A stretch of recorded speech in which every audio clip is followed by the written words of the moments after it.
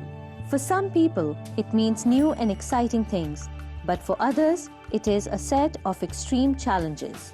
When we talk about IT in Pakistan, the first name that comes to mind is of Dr. Umar Saif. He's a computer scientist and an entrepreneur known for his work on using ICT solutions for developing world's problems.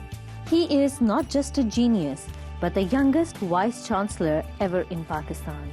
He's listed amongst the top 35 youngest entrepreneurs of the world. He's currently the chairman of Punjab IT Board.